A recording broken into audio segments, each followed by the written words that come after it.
يا أيها الذين آمنوا استجيبوا لله وللرسول إذا دعاكم لما يحييكم واعلموا أن الله يحول بين المرء وقلبه وأنه إليه تحشرون.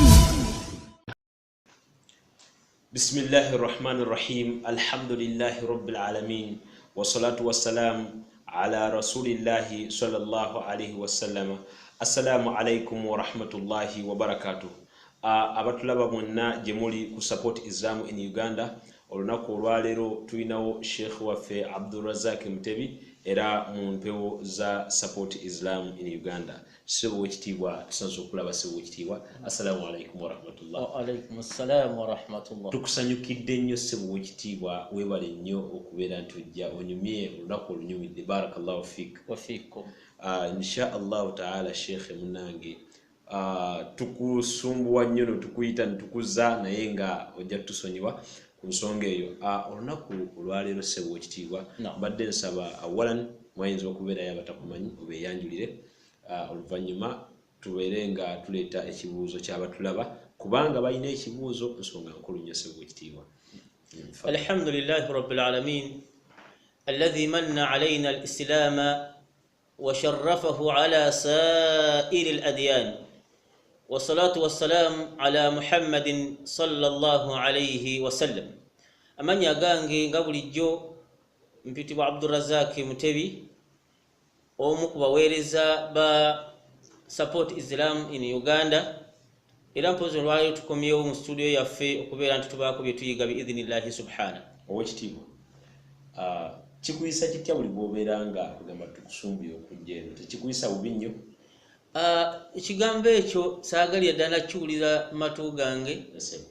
Ebbanga lye tuzze nga tusoma ejjana nga tugyogerako, ebyo bye bimu ebitutwala mu jjana. Allahu akbar. Obanga ngamba nti gwe jjana ogikooye totawaana na kutawaana, naye buli lwompita oba ondaga mulyango guntwala mu jjana biidhinillahi subhana. Bansaba Allah jalla wala abeere nga akkiriza. Barakallahu fiika wa jazakallahu khaira. Kakati sebo wekitiibwa, abantu bonna Allah bye yatonda mu nsi eno abaali babeddeko ku ttaka wano wansi, abantu baagala okumanyayo ku bulungi bw'omwami gwe bayita nabbi wa Allah ayitibwa Yusuf alayhi salam. Kugamba baagala okumanya obulungi bwe bwo bwali butya, kubanga bulaga mu Qur'ani nti omukyala yali ayagala mukwata biki, naye twagala tutegere ku bulungi bwa nabbi Yusuf sebo wekitiibwa. Olunaku olwaleero ekyo nno kiryongere okuwa abantu abatulaba akabonero akabalaga ku bantu abali mu jjana biidhinillahi subhanahu wa ta'ala. Alhamdulillahi rabbil alamin. Ebbanga lye tubeera nti twagala kweyigiriza kibeera kirungi, era Qur'ani ey'ekitiibwa kye kitabo kyaffe kye tukkiririzaamu, ekitaalekayo kalungi konna okujjako nga kikatubuulidde. Owekitiibwa nabbi waffe Yusufu alayhi salatu wassalam, omu ku bannabbi ba Allah subhanahu wa ta'ala, gwe yatuma kuno ku nsi abeere nga atutegeeza Allah by'ayagala. Naye Allah subhanahu wa ta'ala nga bwe tumanyi nti yatonda omuntu fi ahsani suwari oba fi ahsani sura, yamutonda mu kifaananyi ekisinga okubeera ekirungi. Naye ate nga bw'olaba nti abantu bayinza okusaala ne kubeerako imaamu, yatonda abantu mu bifaananyi ebirungi oba ekifaananyi ekirungi, naye ate ebifaananyi ebyo yatuwaayo Yusufu alayhi salatu wassalamu n'abeera nga ye imaamu w'abalungi abali ku nsi kuno. Ekyo ne kitukubira ekifaananyi ekirungi nnyo ku bantu b'omu jjana nti bagenda kubeera baki balungi nnyo okusinziira ku yajja bigwawo ku Yusufu alayhi salatu wassalamu. Kiki ekiyinza okuba nti nno kireeta obwongo bw'omuntu okwanguwa okupiikinga obulungi bwa nabbi Yusufu kwayinza okutegeerera? Owekitiibwa Allah subhanahu wa ta'ala, Yusufu oyo yali musajja mulungi, oluvannyuma lw'okuba nti yali musajja eyayita mu buzibu obw'ekitalo. Nga tetugenze mu byafaayo byawala, Yusufu yayagala okuttibwa baganda be olw'okuba nti kitaawe yali amwagala nnyo. Ebyo bimanyikiddwa bingi. Baganda be baganda baayagala okumutta olw'ensonga nti baatunulamu ne balaba nti mu famire taata waabwe bw'asinga okugira ki ne baagala omwana oyo bamutte ne bamukolera enkwe byafaayo bingi ebyogera ku nsonga eyo naye mu bufunze obw'ekitalo baasalawo okumutta olina abamu ne bagamba nti ate tumutta tubusuule busuuzi mu mazzi eyo gy'abaagira ki gy'abaafiira kati omukyala omu ku batambuze be yali atambula oba omuntu omutambuze be yali atambula na edda baalinga baagala okufuna amazzi baateekangayo bayita ddalu endobo wansi ne basibako omugo ne bagira ki ne basikayo amazzi bamusula mugana agannya agawanvu ago agamuddezatezabawarabu ezo ze fitina oba ebiva mu fitina ya abantu nga ebakutte kati omuntu omutambuzi bw'amugjayo n'amutwala mutuufu omwana yali mulungi muyitirivu omwana ono bwe yamutwala yagezaako okumutunda omwana ne bamugula mu bufunze obw'ekitalo naye omukyala ono yamutwala oba omusajja yamugula oba omuntu yamutwala mu makaage Yusufu alayhi salatu wassalam n'akulira mu makaage naye tugenda tulaba Yusufu yajjanga eringa fitina abasinga obungi bakitwala nti fitina kitegeeza ekintu ekijjidde mu kibi fitina esobola okujja mu kirungi esobola okujja ne mu kintu ekibi ekikemo yani okugezesebwa kati Yusufu alayhi salatu wassalam bwe bamutwala yawangaalira mu maka g'omu ku baddu ba Allah subhanahu wa ta'ala naye omusajja oyo yali ayina omukyala awaka nga bamaze okugula Yusufu gye baali batunda abantu kati omwana oyo yawangaalira mu maka ago Allah subhanahu wa ta'ala n'abafuula ensonga y'okuwangala kwa Yusufu yali mwana nga mulungi muyitirivu nnyo era omwana obulungi bwobwo Allah subhanahu wa ta'ala yagireetanga fitina ng'ayagala tunnyonnyola balaaga ali mu kuleeta Yusufu alayhi salatu wassalam nga yasinga obulungi n'atajjira mu sayidi y'abakyala waliwo balaaga kitegeeza ekintu ekyekwese ekyekusifu ennyo ekiri ewala yani okugeza nyiza okwogera nga tokirengera mangu okugeza nyiza okuba nti waliwo omuntu kale kwegamba azze ayagala kutta muganda wange musiraamu naye kati mu kufuluma mba nfuluma mu nju nambuuza Saidi mwali mu nju muno ne mugamba nti tambuuziza mwali mu nju muno wabula naŋŋamba nti no Saidi waali wano ne mugamba wallahi taliiwo nkukakasa taliiwo wano oshegera nga nze amakulu ŋŋamba wano otuyimiridde so mu ndiki gyali so nga bwe mba mugambye nti gyali mu nju mba muzzemu ansa gyatambuuziza sibe kiri kati amakulu ago ameekusifu ago bagayita balaaga oba kitegeka bulungi kati mwalimu amakulu ameekusifu lwaki Allah subhanahu wa ta'ala obulungi buno yabuteeka mwani mu Yusufu natabuteeka mu mukyala ne bujjira mu musajja lwaki kati omukyala ono bw'awanga yali ayagala kutunnyonnyola bulungi bwa mwana ono Yusufu ebijja mu maaso bijja kutunnyonnyola ekigambo kino lwaki Yusufu alayhi salatu wassalam yakula ow'omusajja n'amulabirira bw'amala okumulabirira omukyala ono bamuyitanga Zuhaira yatunuulira omwana obulungi bw'aliko naye nga tagira ki tabulabanga omwana abadde omunaku aliwuwe naye ebbanga ly'obeera nti oli bulungi omukyala yeegomba omuntu oyo abeera ebba bw'aba muwala omusajja aba yeegomba ki aba yeegomba omuwala oyo kati kyalabikako ku mukyala w'omusajja ono yatwala Yusufu alayhi salatu wassalam omukyala yeegomba ani Yusufu alayhi salatu wassalam naye nga te Yusufu ebyo si byaliko kati omukyala ekintu ne kibeera nga yaduuru fi qalbiha nga kyetooloola mu mutima gwe afunye ate Yusufu alayhi salatu wassalam amu n'okuba nti omusajja oli yali ng'abeera waka naye dhaata yawumin waliwo olunaku lwajja lumu omusajja ono nnyini mukyala ono n'ava mu maka n'agenda yaliko emikolo egyali gimututte kati omukyala ono afuna chansi ey'okuyuza ekyama kye kimubadde mu mutima gwe akitegeeza ani musajja Yusuf alayhi salatu wassalam. Ekitegeeza sebu bannange abantu mwonna batulaba. Bino ebintu byonna bimulaba ebiriwo mivumba. Omusajja okujja enkya omukyala n'abanga yamukwanye ebyo mivumba. Tukitegeeza ki ayagala okudda eri Allah ng'obudde bukyali. Tolowooza nti n'olina ekipya eky'amaanyi ky'ogenda okukola. Tunuulira omukyala yaddira mukyala wa muntu mugagga yakuzizza omwana yamulabiridde naye n'abeera nti yamwegwanyiza n'ayagala mutuuseeko ekigambo kye. Ekyo nno nekitegeeza ki nti abantu mwonna bakuza abaana bammwe ab'obulenzi temumala gabakulizawo abantu be mutamanyi.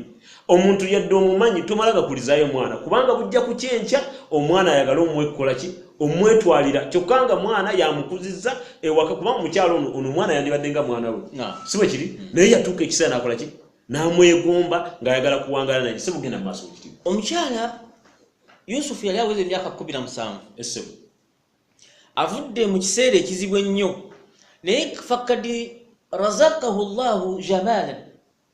Allah yamuwaako ku bulungi situgamba nti yamuwa obulungi wabula yamuwaako juzu min al-jimal kyeki akatundu ku bulungi bw'abantu abagenda okubeera mu jjana kyokka nga ye kabaka w'abalungi ku nsi kuno ku nsi naye nga katundu butundu. Ebintu ebyo tubitunuulira tubijjawa.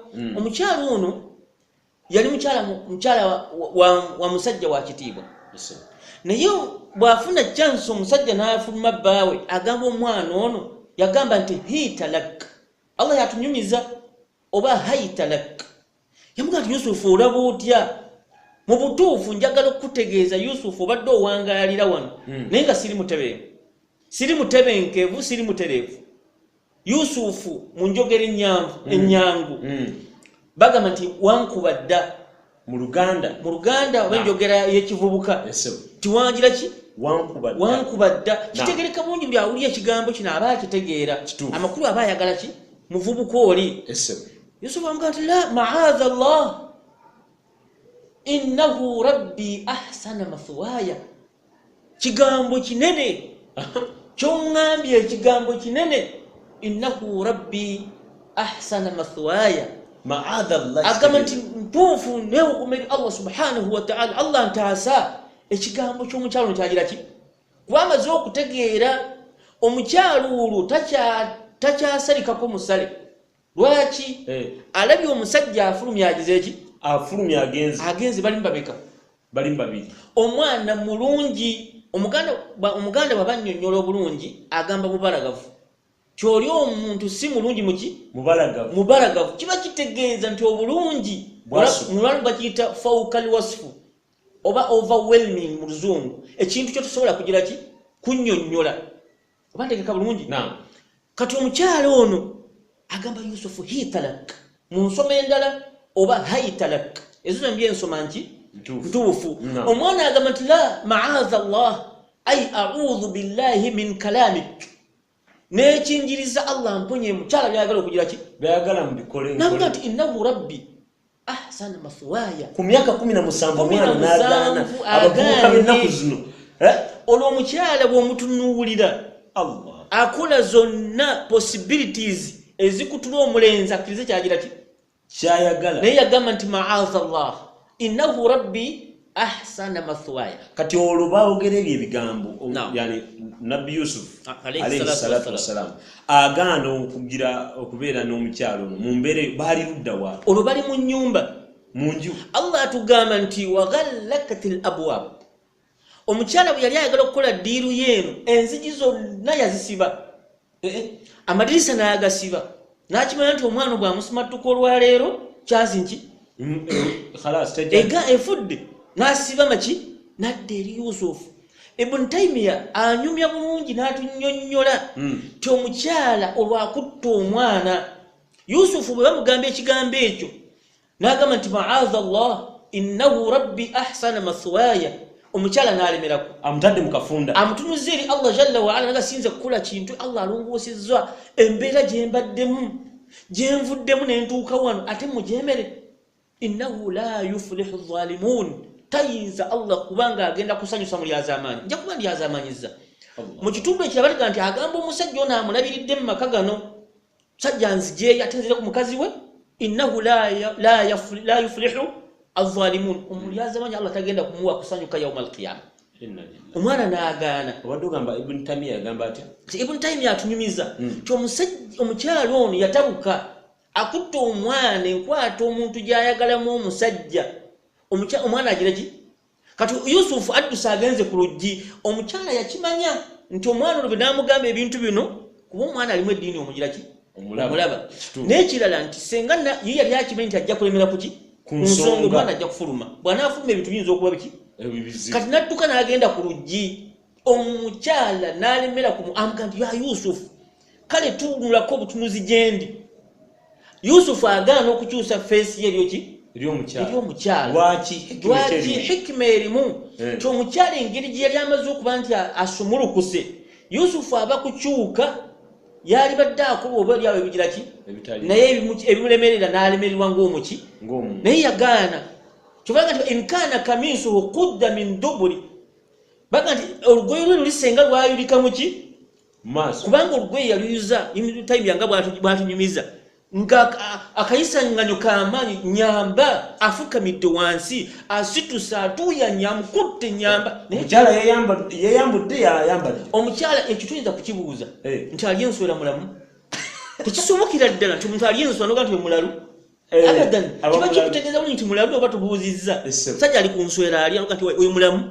Subhanallah, atabuse. Kati agamba Yusufu nti Yusufu baako kyokola amusise. Kati Qur'ani etunyumiza nti senga kanzu eyo bwabanga yayulikawa mabega omwana ono mutuufu, kubanga kitegeeza yali agira ki? Adduka ono omukyala n'amulemerako. Naye bweba inkana kamisu okudda min qubuli, senga ate kanzu eno kuba yagiyuza olutalo lwagenda wala n'ayuza ekkanzu yani ya Yusufu alayhi salatu wassalam. Kati Allah atugamba bwabanga yayulise mu maaso kitegeeza la omuvubuka yadalwanyisa omukyala ngadduka n'ayuza ki? Kuba bamufeesinze. Kati Yusufu agaana, naye ng'ekimuto okimanyi tayagala bugagga, tayagala sente, tamwagala ku kintu kyonna. Wabula obulungi bwa Yusufu butta omuki?